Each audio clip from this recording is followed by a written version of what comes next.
Ngayong araw papakita ko sa inyo ano-ano ba ang kailangan mo gawin kapag ikaw ay gagamit ng Warlock Master Skill, aka GSSM, Ghost sa Go sa Go Meta, hehe. From Stats, Skill, Equips, Cards, Headgears, Acer, Handbook Depot, and Praying Cards. For Stats, ito ang mga need nyo, Int Max, Dex is around 150 kung gusto nyo Perun mag-Meteor, Look around 80 hanggang 70, Crit 30 dagdag, the rest is VIT, but for me gusto ko kasi glass cannon ako kaya ang stat ko sa Master Skill setup ko ay 79 na Int, 82 Dex, and 82 Look. Kung may matira naman VIT na lang. Going forward, diretso tayo sa skills. Dito pwede nyo gayahin na lang ang skill set ko or nasa inyo Perun kung ano gusto nyo, syempre kwento nyo yan hahaha.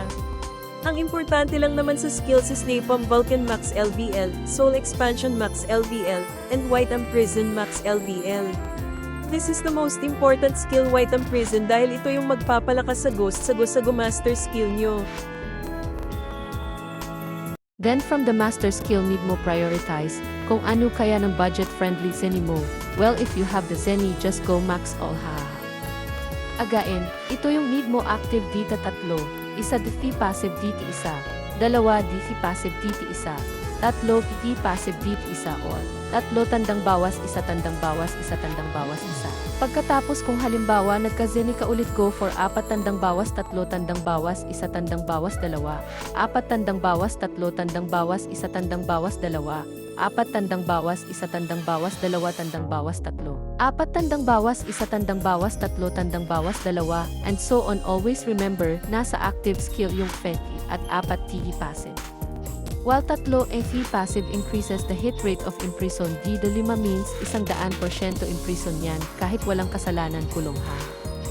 Lastly, the 2 DC passive is to increase the sago count.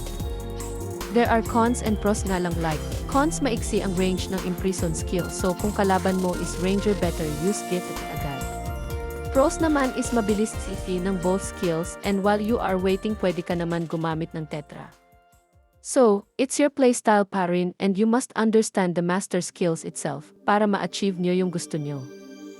So yun na-lock na ako need na ng subscription para makapag-voice over sige. Haha kaya ang gagawin ko na lang ay no choice voice over ko talaga. Pero bago yun palag muna ko pa share na rin para magtuloy tayo.